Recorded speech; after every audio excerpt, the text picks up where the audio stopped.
Hi, I'm Bob Wildfung, and I'm here in Seeds of Diversity's office in Waterloo, Ontario. Ordinarily, there'd be more people here, but right now we're mostly working from home. Seeds of Diversity is a national nonprofit organization for seed savers who are saving the biodiversity and heritage of Canada's food and garden plants. And during the next half hour, we're going to show you how we do that. Hi, my name is Angie Koch and I'm Seeds of Diversity's Seed Library Coordinator. Some of you may have gotten seeds in the mail from me over the years, and thank you to any of you who have been volunteer growers for our seed library. A lot of my work involves keeping track of what we have in our seed library, identifying what needs to be grown out from one year to the next, and finding people like many of you who are willing to grow that seed out and send us back fresh seed. I run germination tests on all the seed that comes back in, and then we tuck it away back in jars in the seed library, and then my work continues to keep track of that for years to come.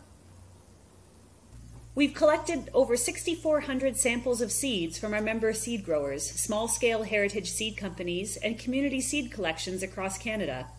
That's a lot of seeds, but we organize seed savers across the country to help maintain this collection. We're doing this so the varieties can be available to gardeners in the future, and we're doing it with a lot of help from people like you. It all starts with Seeds of Diversity's member seed exchange. Every year, our members save seeds from their gardens and offer them through the seed exchange. You can see the entire list online, and members can get a printed copy just like this. Last year, there were 2,100 different varieties of seeds offered in the seed exchange, and some of those are very rare. Our job is to back those up and make sure that they keep on being offered and keep on being grown. So how do we know which varieties are rare and which aren't? The way we do that is by tracking all the seed catalogs in Canada. There are 89 seed companies that sell vegetable seeds, and we have an index of all the varieties that they sell. You may have seen our ecological seed finder online. You might have used it to try to find varieties that you were looking for. If it's sold in Canada, it should be in our index. We have a second use for this index, though, and the real reason why we keep it up to date is so that we know which varieties are rare and which varieties are common. If we can find a certain seed variety in, say, 20 seed catalogs, then there's no reason for us to have to save it. It's quite well perpetuated. But what if it's only available from one company? What if we can't find it at all? That's how we know which varieties we need to back up and which varieties we need our members to regrow.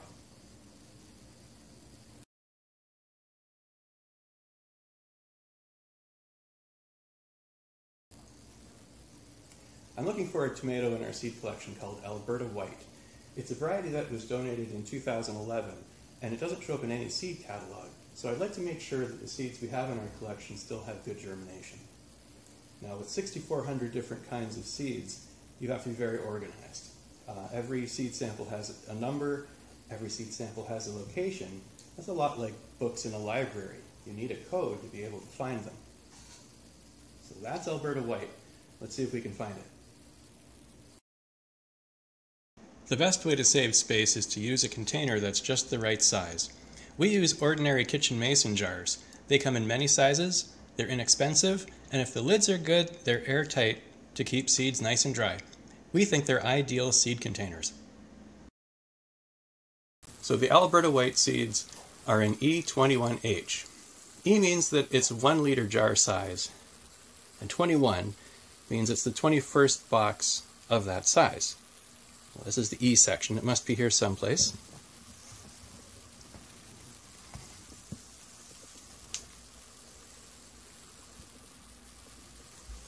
There it is.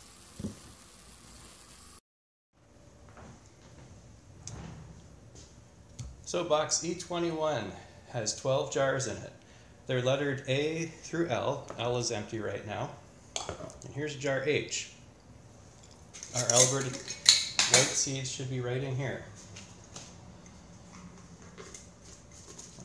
And there they are. Every package of seeds has a number. This is 7253. That can tell you, if you look up that number on our website, exactly what's in this package, where we got it, who grew it, the last time it was germination tested, and we used all that information to manage this seed collection.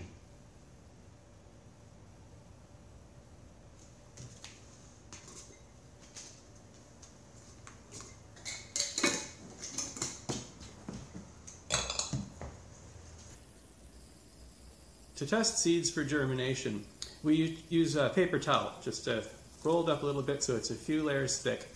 And we tend to like to use the brown paper towel better than the white because when it's wet it shows up the seeds a lot better. So we put in just enough water to make it wet, not too much or the seeds will drown, and not too little or they'll dry out.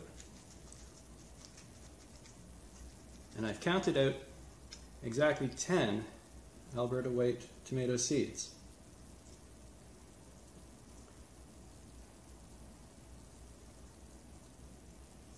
And the most important thing is a label, so we know which kind it is later on.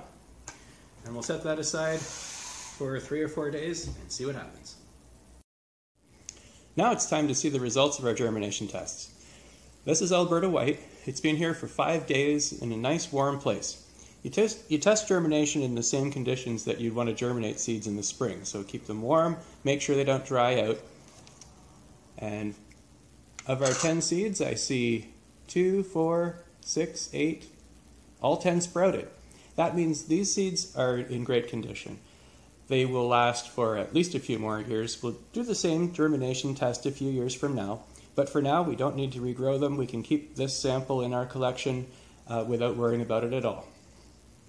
Here's another one, Pawnee bean. Here I see 1, 2, 3, 4, 5, 6. Just 6 out of 10. Now I could put that back into a test and see if maybe those other 4 will grow in the next few days. And I think I will do that. You never know. Maybe some of them are just a bit late. But after 5 days I expect that they should be sprouting. So our experience is that that's all we're going to get, 6 out of 10. That's not good enough. We will have to regrow this variety next year.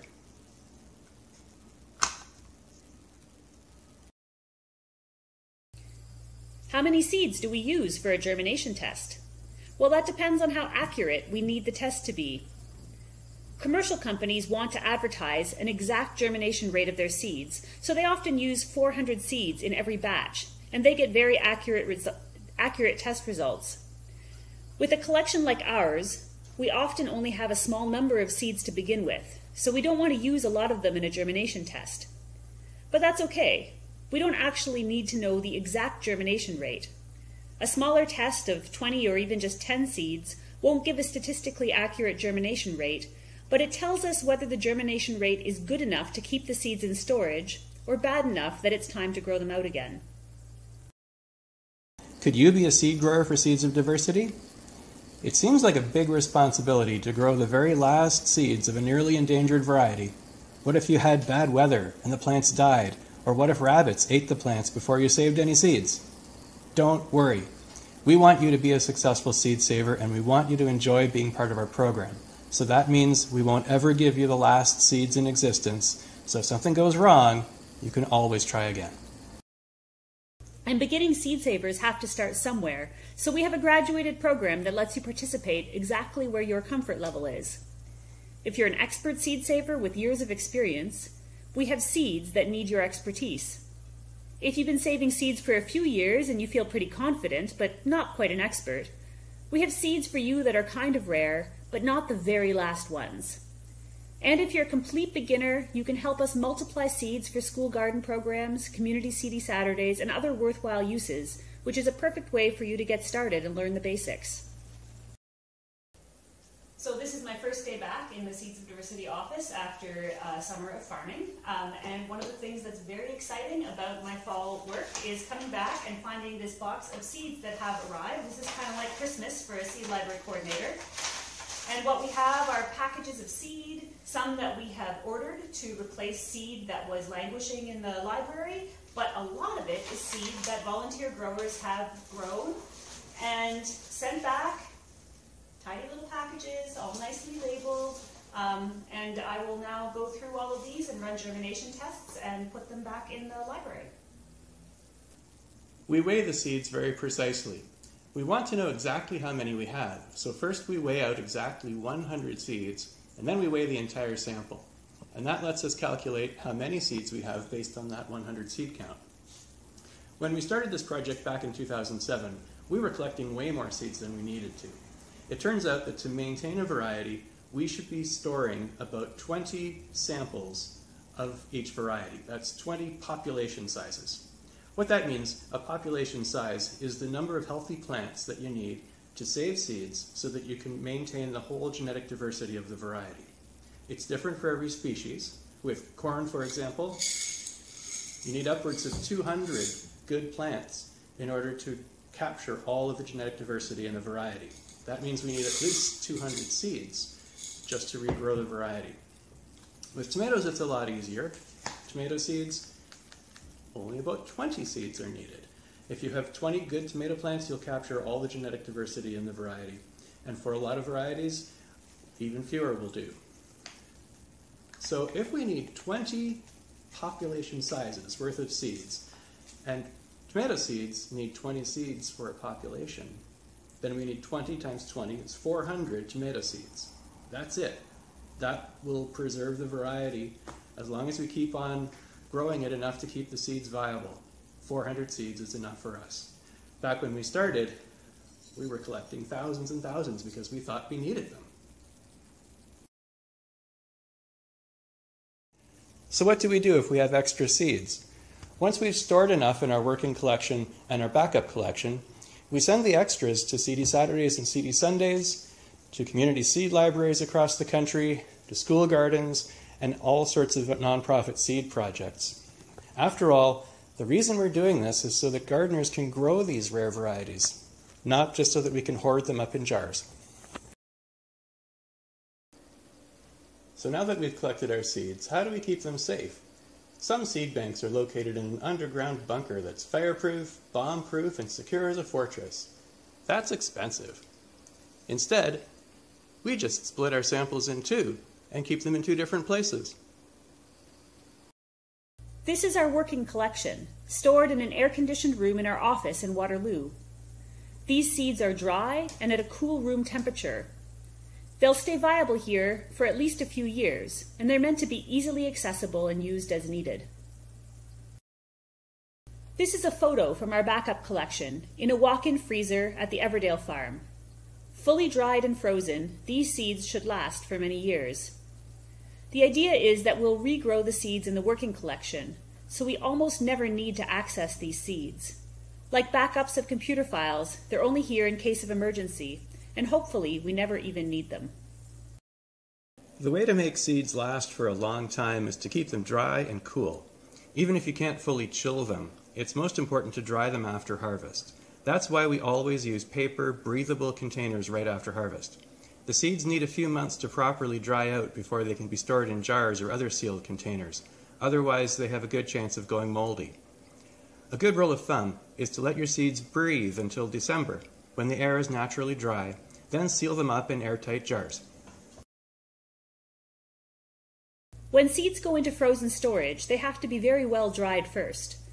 We use silica gel, which you can buy at a craft store. It absorbs moisture from the air, and that dries out the seeds. Then you re-dry the silica gel in a warm oven. The silica gel goes in these bins, and the jars with seeds go in too with their lids open. Then a plastic bag seals the air in. After 2 or 3 days, the seeds will be dry enough to go in the freezer. It takes some practice, but some of us have learned how to close the lids without removing the plastic bag. That guarantees that no humid air gets back into the jars. Now the seeds can be frozen to -20 degrees without damage. They should last for decades at that temperature. And since the jars are well sealed, no condensation or drips from the freezer will get inside. As you can see, there are many aspects to managing even a small seed collection. And there's one more that we haven't mentioned yet. How do we pay for this? Our goal is to keep this seed collection running as long as there are seed savers who want to use it, so our funding strategy has to be long-term. That's why we run it using an adopt a variety donation model. People can adopt varieties into Seeds of Diversity's seed collection by making a donation and receiving a charitable tax receipt. Every $250 adopts one variety permanently, and several smaller donations can add up to a combined adoption. Any amount is welcome. The first $50 is used to secure the adopted variety in our collection, and the other $200 is kept in a permanent seed library fund to pay for the collection's cost in the long run. As well, we keep our costs way down by relying on volunteer seed growers, member supporters, and partners. Thank you to all the volunteers and donors who make the Seed Library possible. It's great getting to work with you to make it all happen. From all of us, thank you so much.